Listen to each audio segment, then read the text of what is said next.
Record de température battue ce mercredi à Uccle, 33,2 degrés. On n'a jamais eu aussi chaud un 24 juin chez nous.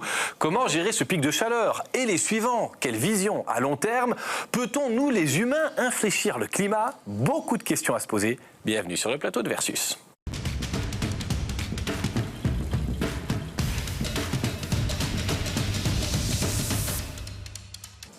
Et pour aborder toutes ces questions, deux professeurs d'université, Jean-Pascal Van Ypersele, bonjour. Bonjour. Vous êtes climatologue et professeur à l'UC Louvain, professeur à l'UC Louvain aussi, bonjour Geoffrey Van Mouzek.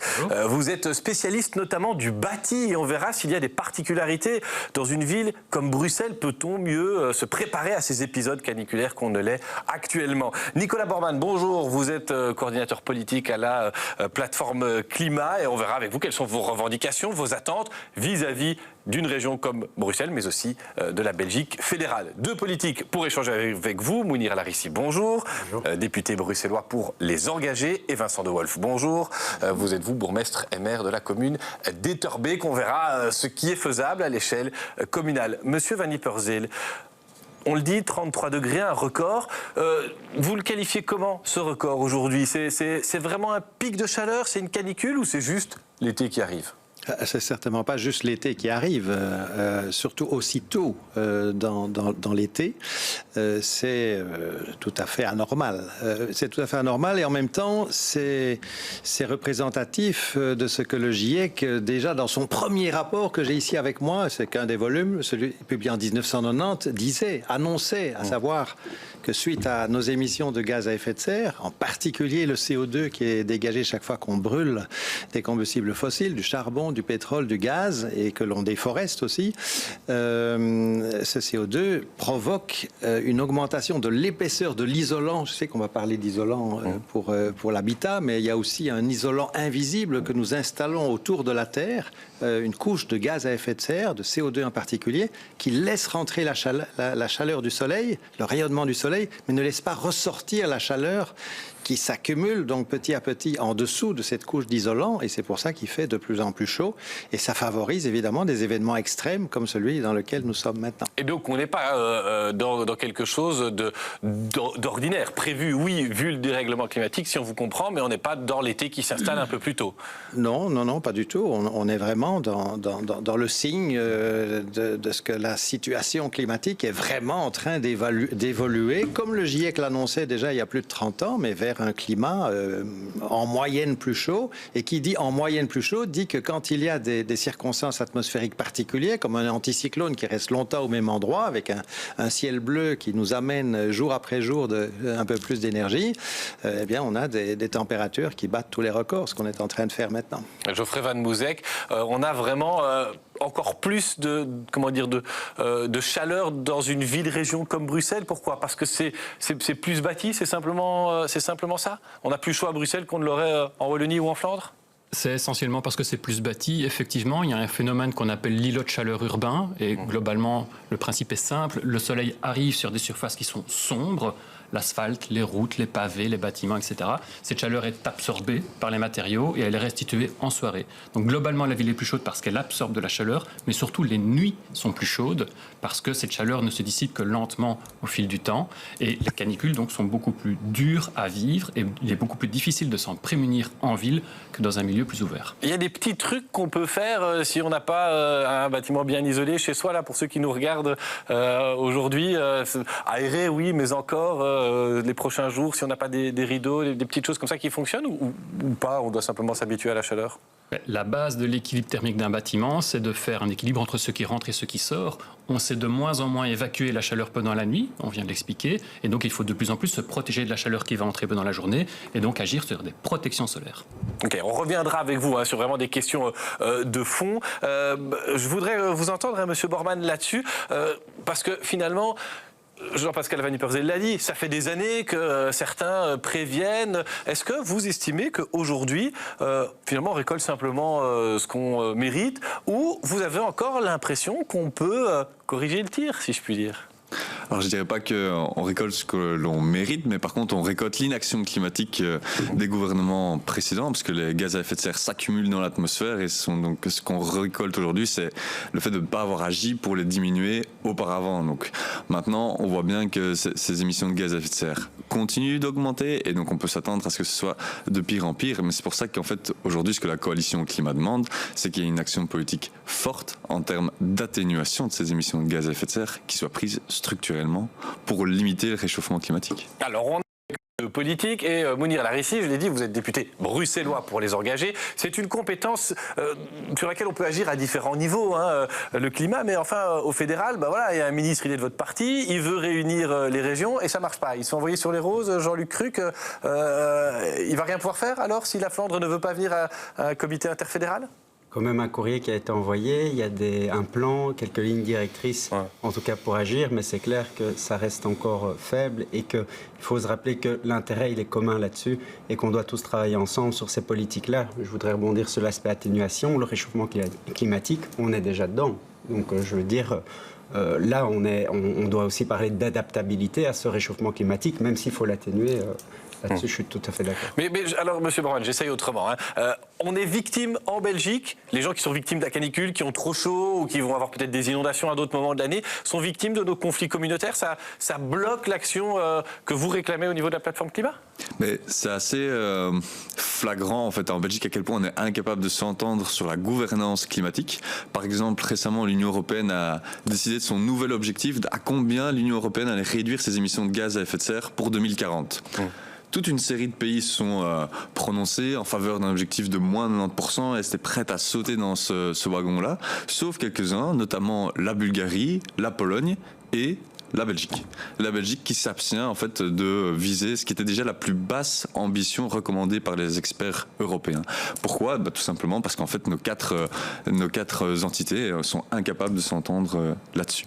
C'est déplorable. Problème communautaire, on peut le reconnaître du côté des politiques, Mounir Larissi ou Vincent De Waal, vous n'avez pas été que bourgmestre d'Etterbeek, hein, vous avez une carrière politique avant aussi. Vous avez remarqué dans votre carrière qu'on se tire le chou entre flamands, wallons, bruxellois là-dessus et qu'à un moment donné ça bloque l'action ?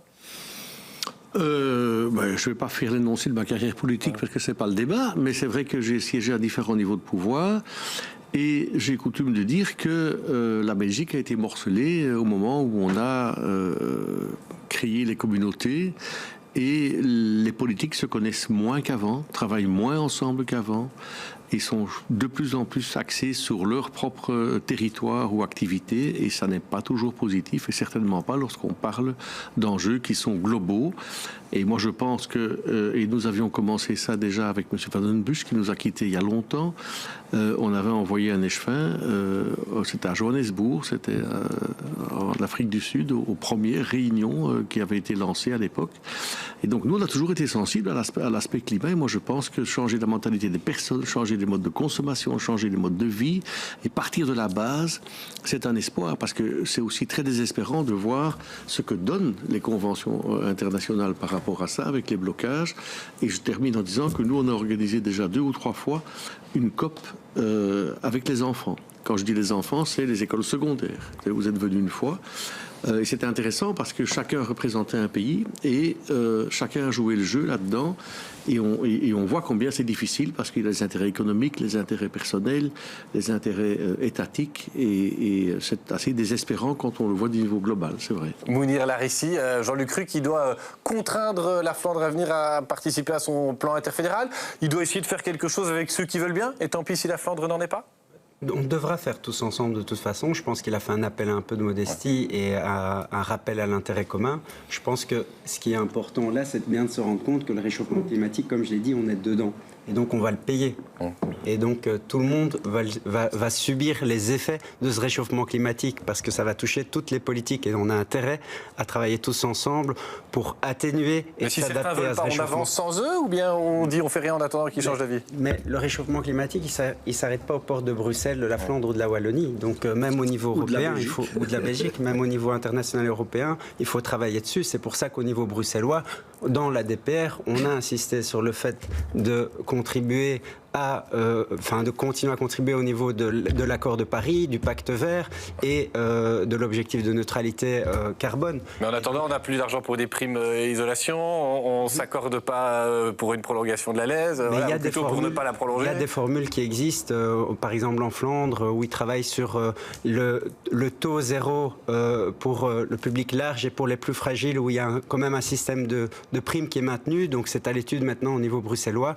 Et donc la secrétaire d'État travaille dessus. On a d'ailleurs les engagés posé une question semaine dernière là-dessus. Nicolas Bormann, vous vouliez réagir sur quoi? Je voudrais quand même qu'on purge cette question des oppositions communautaires qui bloquent la politique, et je voudrais après entendre Jean-Pascal Van Ypersel sur l'image de la Belgique dans le monde, puisque vous avez participé notamment au GIEC comme vice-président. Mais vous vouliez réagir sur l'aspect communautaire? Précisément parce que je pense que ok, c'est quelque chose qu'on peut reconnaître, l'appel de Jean-Luc Ruck pour travailler sur un plan interfédéral d'adaptabilité, mais c'est pas l'unique chose qui est en son pouvoir. Et au sein de la coalition Arizona, au niveau fédéral, Jean-Luc Ruck pourrait très bien parler à ses collègues pour pouvoir mettre énormément de choses en place.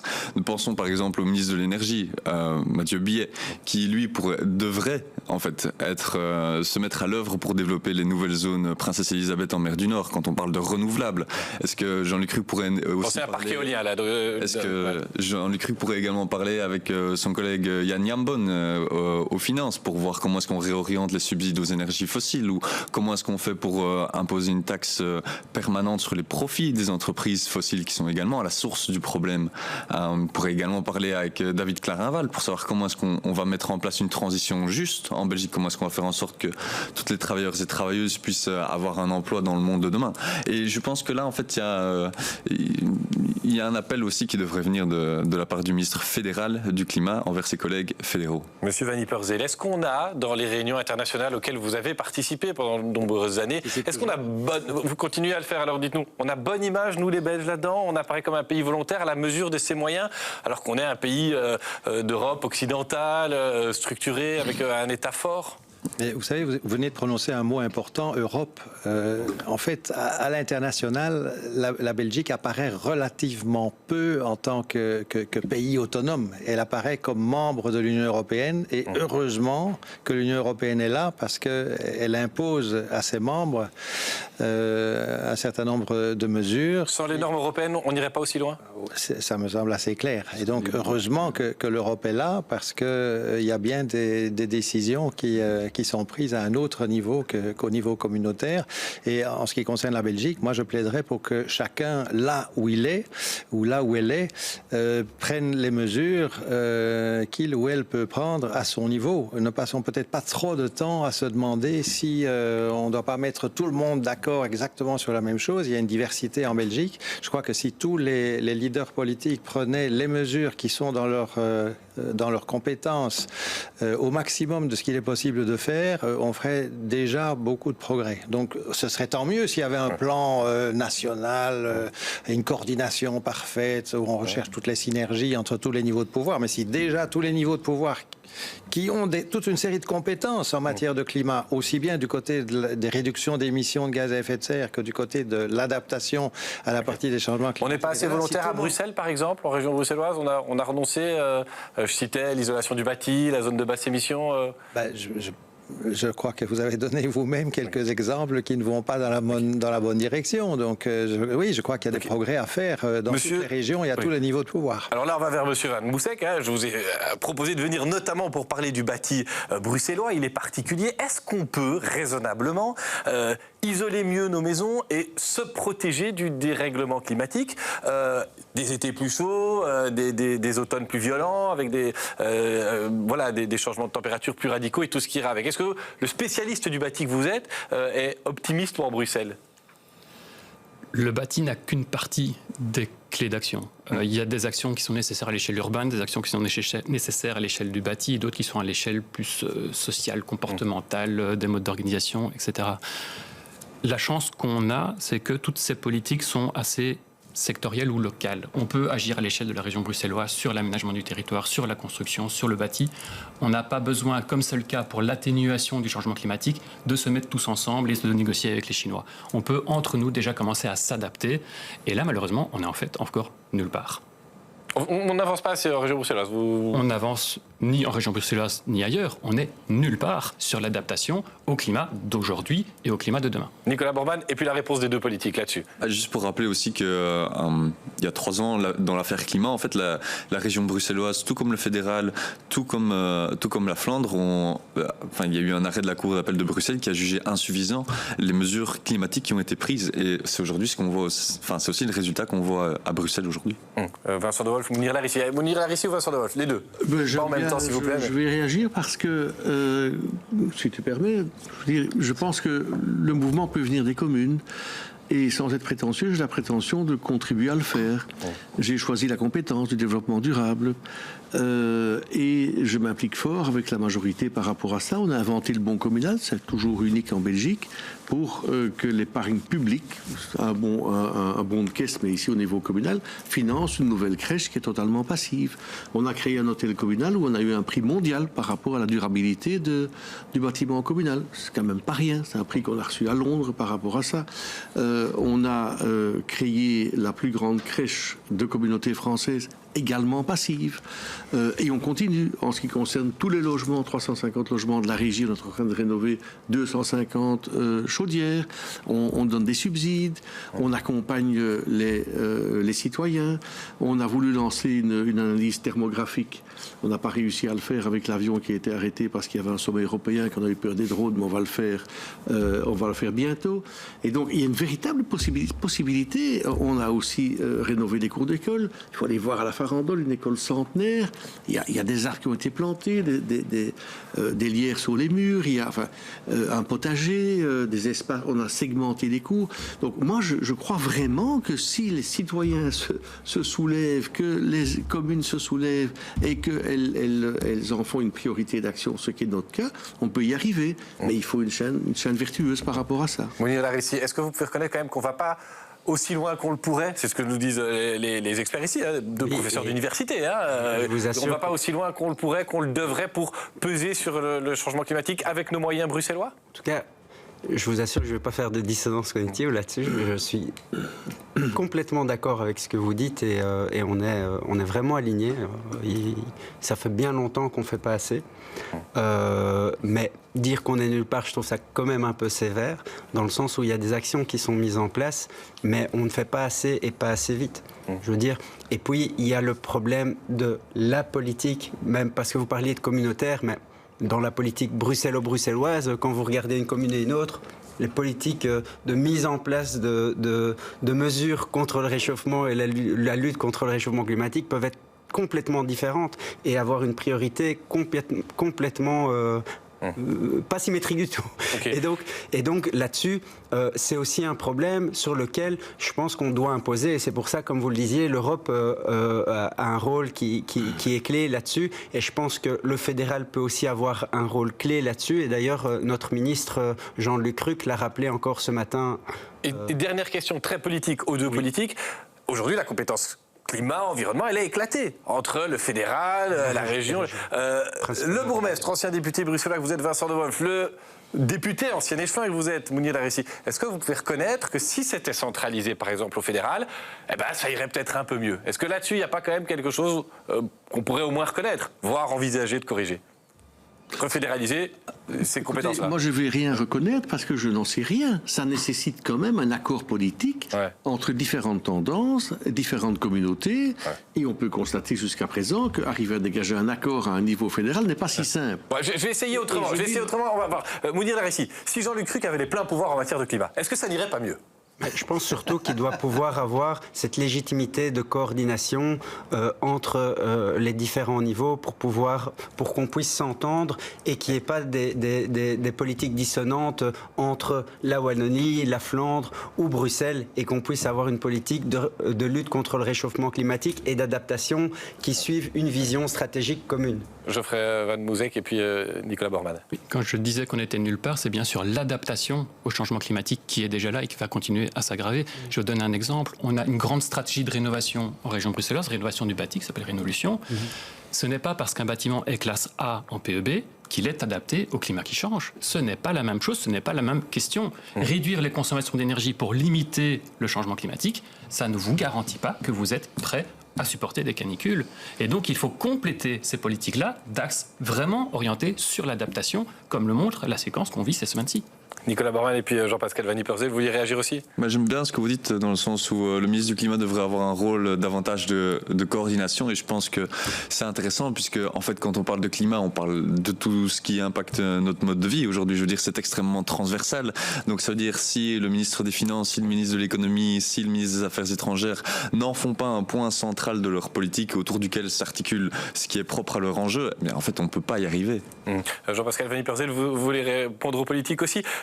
Oui, je pense qu'un des problèmes en Belgique, c'est que du point de vue de la gouvernance, tous les pouvoirs, le fédéral et les pouvoirs régionaux, sont exactement au même niveau. Et donc, s'il n'y a pas consensus, il n'y en a aucun qui peut imposer aux autres, contrairement à ce qui se passe dans d'autres pays fédéraux, où quand il n'y a pas d'accord, le niveau fédéral peut prendre... Faire valoir une hiérarchie des normes. Donc il n'y a aucune hiérarchie en Belgique entre les pouvoirs sur ce domaine-là, et ça fait partie du problème.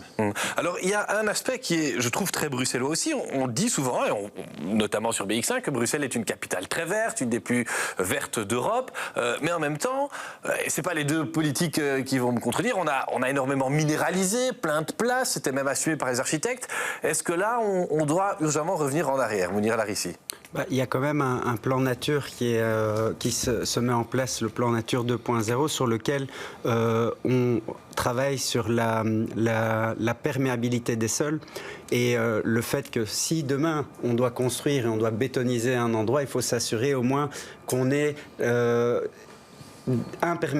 perméabiliser les sols d'au moins la même chose, histoire de ne pas faire 2 pas en avant, 3 pas en arrière. Et donc ça, là-dessus, je pense que on en est bien conscient au niveau bruxellois, mais c'est clair qu'il faudra verduriser et de manière importante créer des zones de fraîcheur dans tout Bruxelles, notamment dans les zones les plus denses. Et là-dessus, il y a encore un gros travail à faire. Ça, vous l'avez vu, Vincent de Wolf, dans votre carrière de bourgmestre, à une époque, on minéralisait tout, les places comme la place Jourdan, on trouvait que c'était super tendance, il n'y avait plus d'arbres. Et puis après on en remet, on voit derrière vous le parc du Cinquantenaire, quand il est accessible, voilà, c'est des zones de fraîcheur. Vous avez vu que ça a évolué dans le temps quand même, qu'à un moment donné, voilà, les consignes, les conseils, c'est pas toujours les mêmes à une période qu'à une autre? Je vais pas dire que nous on est les meilleurs et qu'on était en avance sur tout le monde, mais allez, moi quand je suis arrivé, il y a maintenant 30 ans, un peu plus de 30 ans, je me suis occupé du quartier au-delà du boulevard, qui était un quartier totalement minéral. C'est-à-dire, Général Lavigerie, etc., il n'y avait pas un arbre. Et à l'époque, tout jeune bourgmestre, j'ai imposé qu'à tous les endroits où il y avait possibilité, dans les trottoirs et dans les coins de rue, où il y avait des voitures garées illégalement, d'implanter des arbres. Je me suis fait à l'époque insulter par les riverains. Ça continue, hein. On est souvent appelés, nous, quand on plante des arbres pour dire sortir du parking. Et je me suis dit, ça, c'est pas possible. Et donc, j'ai fait du tout de boîte, j'ai fait des réunions, j'ai été trouver les gens, et à force de se voir et de se parler, les mentalités changent. Entre-temps, je peux vous dire qu'on a planté largement plus d'1 millier d'arbres sur Etterbeek et que c'est pas depuis hier qu'on fait des noues, qu'on fait des zones qui soient perméables. Je vous l'ai dit, les cours d'école, au départ, j'étais assez effrayé de voir le coût que ça représentait. Dans des vieilles écoles, de voir enlever le béton, d'arriver à la terre, de planter des arbres. Mais j'avais sous-estimé ce qu'on pouvait faire aussi sur les plantes grimpantes, le fait de créer aussi des éléments vertueux avec les enfants, les associés. Et je vous invite à aller voir 2-3 cours d'école qu'on a terminés maintenant, qui ont changé totalement. Et moi, je crois que, bon, il est tard, il est peut-être trop tard, mais il n'est jamais trop tard. En tout cas, c'est aussi dommage de voir que le climat se rappelle maintenant à notre souvenir, parce que maintenant, ça déborde, comme disait M. Van Ypersel, mais entre-temps, il y a les guerres ailleurs que l'Europe, il y a les guerres en Europe, et donc la priorité dans l'esprit des gens s'est modifiée, parce qu'ils ont aussi eu peur pour leur vie. Mais cette priorité climatique doit rester haut dans nos préoccupations, oui. En fait, je me demande, pour rebondir sur ce que vous disiez, si pour les personnes qui habitent dans le centre de Bruxelles, la guerre en Ukraine ou la guerre ailleurs, c'est vraiment leur priorité, alors qu'ils crèvent littéralement de chaleur sous les toits. Et c'est aussi pour rappeler qu'en fait, il n'y a pas qu'un Bruxelles. Je veux dire, c'est vrai que Bruxelles est une ville verte et on peut compter sur la forêt de Soignes qui nous apporte beaucoup d'air et énormément de parcs, notamment plutôt au sud de la ville. Mais si on regarde une carte aujourd'hui de la température qu'il fait à Bruxelles, on voit que la chaleur est étouffante dans le centre. Et Donc aujourd'hui, cette question de justice climatique, elle s'impose à nous en même temps qu'une question de justice sociale. Qu'est-ce qu'on va faire pour toutes les personnes qui habitent dans le centre et qui n'ont pas la possibilité de profiter de tous les arbres que vous avez pu planter dans le passé? Donc la commune d'Etterbeek, elle est petite, ok, et elle est très minérale. Mais on a fait du travail dans les rues, on a mis des noues, on a fait des trottoirs perméables, on a planté beaucoup d'arbres. Et je salue le travail que vous avez fait. Est-ce que ça a vraiment un impact, Monsieur Van Mousek, Monsieur Van Nieperzeel, quand on plante 1000 arbres à l'échelle d'une commune, c'est une petite goutte d'eau, ou bien on peut créer un maillage et une forme de fraîcheur et de résistance climatique, entre guillemets? L'arbre va aider, en soi, il va agir comme un parasol. L'arbre avec un sol accessible, et je suis content que vous mentionniez des noues, des zones d'infiltration, effectivement. Si l'arbre a un sol et que ce sol peut être irrigué par la pluie, on a effectivement alors une espèce de petit climatiseur urbain qui va avoir un impact s'il est réparti dans la ville. Vous disiez que Bruxelles est une ville verte, la région est verte effectivement, oui, parce qu'on a le domaine royal, parce qu'on a le bois de la Cambre, parce qu'on a une série de communes assez aérées encore en périphérie. Mais on peut faire une superposition des cartes de végétalisation, des cartes d'îlots de chaleur urbain et des cartes de précarité. Tout ça va ensemble. Les quartiers les plus fragiles économiquement sont aussi les plus minéraux et sont aussi les plus touchés par les effets de chaleur urbain. Jean-Pascal Van Nieperzeel, c'est un enjeu de nouveau dont on a pris conscience trop tard, la verdurisation, d'avoir ces zones de fraîcheur en région bruxelloise? Je pense qu'on peut dire ça. Et je suis né à Etterbeek, donc je connais bien Etterbeek. Baron Lambert, je suppose. Je ne vais pas dire que je n'étais pas là, mais j'étais un peu petit pour me souvenir de l'endroit exact. Est-ce que c'est un enjeu à Bruxelles? Il y a d'autres communes, et je crois qu'effectivement, il faut voir l'ensemble de la région, et il y a des parties de Bruxelles où il y a beaucoup moins de verdure qu'à Etterbeek. Donc je crois qu'il faut voir comment, dans tous les quartiers de Bruxelles, on doit développer la verdurisation et le faire le plus massivement possible, non seulement pour avoir des espaces plus frais, parce qu'il fait plus frais quand il y a suffisamment d'arbres, surtout s'ils évaporent de l'eau, effectivement, mais en plus, ils sont bons pour la prévention des inondations aussi, parce que c'est l'autre effet des changements climatiques, ce sont les extrêmes en termes de précipitations et les risques d'inondation. Il n'y a pas que les canicules, il y a aussi ceux-là, et pour ça, la verdurisation est bonne aussi. Et justement, qu'est-ce que ça nous dit? Le pic de chaleur qu'on a aujourd'hui à 33 degrés, mais on dit 36, 37 degrés en certains endroits du pays aujourd'hui, qu'est-ce que ça nous dit? On ne peut pas prédire ce que sera l'hiver, ce que sera l'automne, mais par contre, ça indique quoi comme évolution du climat chez nous en Belgique? On a toujours eu de la pluie en été, on a toujours eu une certaine douceur aux autres saisons. Oui, mais on est quand même sur une tendance qui est très clairement montrée dans les rapports du GIEC, qui ressort de toutes les modélisations que l'on fait sur l'évolution du climat, une tendance qui montre que les événements extrêmes, que ce soit en température ou en intensité des pluies, vont devenir de plus en plus fréquents d'une part et de plus en plus intenses d'autre part. Donc ce que l'on voit maintenant, malheureusement, on considérera dans 20-30 ans, si on reste sur la trajectoire actuelle en termes d'émissions de gaz à effet de serre, que c'est un épisode frais quasiment. Donc on va vers malheureusement des températures encore plus importantes. Effectivement, on voit 45 degrés. On y sera un jour malheureusement si on reste sur la trajectoire actuelle. Donc il faut combiner adaptation au climat qui est en train de changer et aux événements extrêmes qui sont de plus en plus violents, mais aussi il faut absolument continuer à réduire les émissions de gaz à effet de serre, sinon on va se trouver dans un climat auquel il ne sera plus possible de s'adapter. Et ça, c'est ce que quand vous préfacez l'émission, Monsieur Van Mousek, vous dites, on ne s'en rend pas suffisamment compte. Aujourd'hui, on l'a vu à Etterbeek, on a fermé certaines écoles, certaines crèches, parce qu'à un moment donné, les écoles, les crèches, parce qu'il faisait trop chaud. Et vous me disiez, mais on ne se rend pas compte à quel point ça va se répéter. En fait, vous prédisez que ça va se répéter à quel point, vous d'ailleurs... Moi, je ne prédis rien, je lis les rapports du GIEC. Ils sont assez explicites là-dessus. J'invite chacun à le faire, au moins le résumé pour les décideurs, qui est très clair. Mais... on ne réalise pas en fait que l'été ne sera plus la belle saison. L'été sera une période de stress thermique. En tout cas, quand on réfléchit l'espace urbain, quand on réfléchit l'espace bâti, c'est une période de stress. Et il faut mettre en place à la fois les solutions techniques, mais pas que techniques. Il y a des aspects de droit, il y a des aspects d'organisation. Un exemple, on a en Belgique un truc extraordinaire, c'est qu'on a un droit constitutionnel à un logement décent. Mais on n'a pas la définition de qu'est-ce que c'est un logement décent en période de vague de chaleur. Est-ce que c'est un logement confortable au sens classique à 26 degrés? Systématisons la clim alors. Est-ce que c'est un logement qui est moins chaud que l'ambiance extérieure et qui donc offre un refuge? C'est possible avec des solutions purement architecturales. Est-ce que c'est un logement dans lequel on ne sera jamais en danger? Parce que la question du changement climatique, c'est aussi une question de santé publique, plus une question de confort. On n'a pas cette définition de c'est quoi la salubrité en été. Et donc, lançons des débats, et ça ne coûtera rien et on n'a pas besoin de le faire avec les autres régions, lançons des débats pour déjà avoir cette définition-là, à partir de laquelle on peut orienter des politiques d'adaptation. Est-ce qu'on peut, M. Van Ypersele, infléchir le climat vraiment de manière importante? Est-ce qu'à un moment donné, on a encore le temps? Est-ce qu'on a seulement les moyens? Et vu la complexité, les enjeux, on parlait des guerres, il y a les pays qui sont moins équipés que la Belgique, où il y a d'autres urgences parfois humaines. Est-ce que vraiment on peut encore faire quelque chose autrement qu'à la marge? Absolument, on peut, je dirais, on doit aussi, si on veut garder la Terre habitable pour tout le monde, mais on ne va pas obtenir ça du jour au lendemain non plus. Il faut être réaliste. Hein. Il y a quand même une très grande inertie dans le système climatique. Le CO2, qui est le principal gaz à effet de serre, a le très mauvais goût de rester très longtemps dans l'atmosphère. Il reste des dizaines d'années, si pas des siècles, une fois qu'il est émis.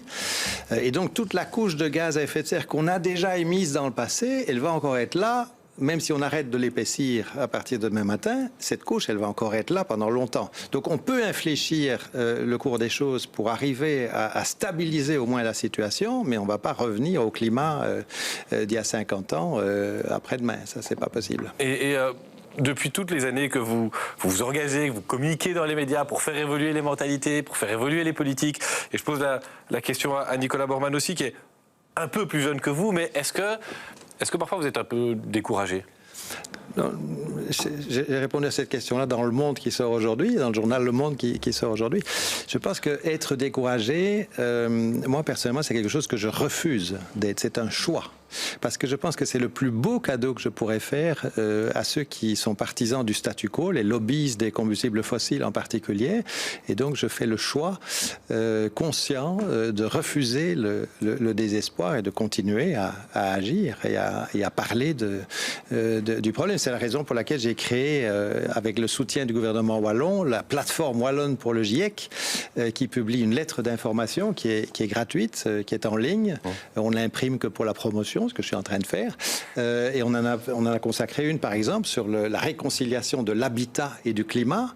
On en a publié une autre sur les changements climatiques en 11 questions, sur la base des rapports du GIEC, sur la vulnérabilité et les risques que les changements climatiques vont faire vivre aux écosystèmes, aux populations, à l'économie aussi. Et donc, j'invite tout le monde à chercher plateforme wallonne GIEC sur Internet et vous pouvez vous abonner et lire. Nicolas Bormann, est-ce que vous voyez au sein de la coalition climat, est-ce que vous remarquez qu'à un moment, l'adhésion, que ce soit pour les manifestations, pour les événements que vous organisez, que ça évolue, que ça fluctue et que y a des moments où ça marche très bien et puis il y a peut-être des moments où vous peinez à mobiliser? Il y a un côté cyclique là-dedans? Je pense que ce qui se passe aujourd'hui, il ne faut pas se leurrer. Hein. On a eu des grandes vagues de mobilisation pour le climat juste avant le Covid, et puis le Covid a clairement cassé cet élan. Mais qu'est-ce qui est né après le Covid? Il est né le pacte vert européen au niveau de l'Union européenne, et on se disait, ok, d'accord, très bien, les politiciens sont en train de prendre à bras le corps cet enjeu, et maintenant on va pouvoir avoir des mesures qui vont se concrétiser dans notre vie. Mais ça, c'est les politiques, mais dans l'adhésion de la population. Mais dans l'adhésion, qu'est-ce qui s'est passé ensuite? C'est que on a été pas mal déçus en fait par rapport aux mesures qui ont pu être prises par la suite. Je vais également au COP sur la scène internationale. Qu'est-ce qui se passe là-bas? L'Union européenne, elle avance, elle peut se targuer d'être la première dans le fait de réduire ses émissions de gaz à effet de serre ou certaines autres choses. C'est vrai, mais quand on est un pays du Sud et qu'on regarde le niveau de développement de l'Union européenne, ses capacités financières, et qu'on se dit ah oui, ok, donc en fait eux ils font que ça, mais ils sont pas en train de faire leur juste part en fait dans ce monde, alors que si cette couche s'épaissit au fur et à mesure du temps et qu'on souffre du dérèglement climatique, c'est quand même eux les premiers responsables grâce à la révolution industrielle. Et donc ça, c'est pas suffisant. Comment est-ce que ça se retransmet ici? On continue de demander à nos leaders politiques de faire beaucoup plus, mais on voit aussi que maintenant le climat devient un sujet de polarisation. Avant, il était ni de gauche ni de droite, et fondamentalement, il l'est toujours. Sauf que qu'est-ce qui se passe? C'est que certains partis utilisent le climat comme une stratégie électorale. On polarise la société là-dessus pour se faire de plus en plus de voix. froid. Et on allie à ça le climato-scepticisme qu'on a pu voir chez un des ténors de la NVA ce week-end qui disait de toute façon, allez juste à la piscine, prenez une Stella bien fraîche et ça va passer. Mais là, vous visez le ministre de la Défense. Vous allez tous avoir la parole. Une dernière fois, pour une conclusion, ce sera vraiment en 20 secondes parce qu'on échange depuis 34 minutes. Petit jingle.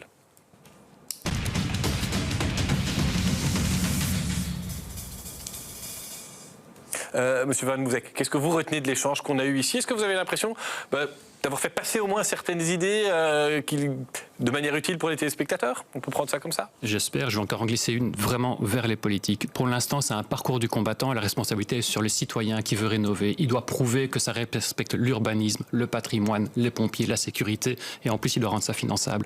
C'est impossible, c'est un frein insurmontable. Il faut inverser la logique, il faut que les pouvoirs publics proposent des solutions aux citoyens. Nicolas Bormann, une conclusion pour cet échange? Qu'aujourd'hui, on n'a plus le choix. En fait, on doit faire de l'adaptation et de l'atténuation en même temps. Mais on doit aussi se battre sur tous les fronts, dans toutes les matières, que ce soit les questions de finances, les questions d'énergie, les questions d'affaires étrangères. Et c'est comme ça qu'on va pouvoir lutter collectivement face au dérèglement climatique. Jean-Pascal Van Ypersel, qu'est-ce que vous retenez? Comment vous concluez l'échange qu'on a eu aujourd'hui? Et puis on aura la réponse des politiques, c'est les décideurs. Moi, je voudrais rappeler qu'on a l'avenir du climat entre nos mains et on a l'avenir de la santé des populations et des écosystèmes entre nos mains. On peut agir, il faut agir beaucoup plus et c'est une question qui ne devrait pas être partisane. Elle devrait vraiment impliquer tout le monde. Vincent De Wolf, une conclusion? Oui, moi je suis un éternel optimiste, sinon je ne serais plus là à faire de la politique. Et je crois qu'on peut changer les choses, mais je crois qu'il faut le faire de la base. Et donc partir de la base et pas nécessairement de l'aspect planétaire, parce que c'est compliqué d'avoir un accord entre tous les continents, toutes les formations politiques et tous les pays. Mais par contre, je crois, j'ai fait la fresque climat et je pense qu'au niveau de la modification de mentalité des citoyens et des politiques locaux, il y a moyen de faire monter quelque chose. Et qu'à un moment donné, ça s'imposera aussi de manière automatique, parce que ce qu'on vit maintenant, c'est pas un incident local, c'est pas un incident ponctuel, c'est, comme disait M. Van Ypersel, malheureusement, une courbe qui continue. Mais si, demain, dans la plupart des communes, dans les unions des villes et communes, on prend des décisions de faire ce que certaines communes ont fait avec vraiment des maillages verts, des plantations d'arbres dans les rues, des noues, etc. Et des véritables modifications aussi dans les bâtiments, tous les bâtiments publics. Le public doit montrer l'exemple. Moi, je crois qu'on peut y arriver. Parce qu'à un moment donné, ça va être un raz-de-marée positif qu'on n'arrêtera plus. Et Mounir Larisse, votre conclusion comme parlementaire bruxellois, qu'est-ce qu'on peut encore faire là dans la fin de cette législature qui soit concret en région bruxelloise?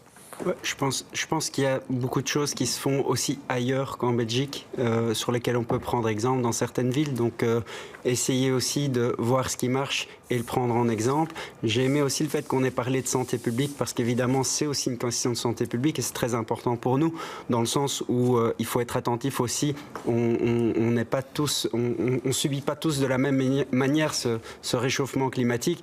Et donc, les publics les plus fragiles, que ce soit les personnes âgées, y être très attentives, les enfants ou les personnes souffrant de problèmes respiratoires, il faut essayer vraiment d'avoir des politiques aussi ciblées pour elles pendant cette adaptation justement qu'on doit mettre en place. Merci à tous les 5 d'être venus échanger sur ce plateau. On se retrouvera encore la semaine prochaine. Autre thème et de nouveau beaucoup de questions.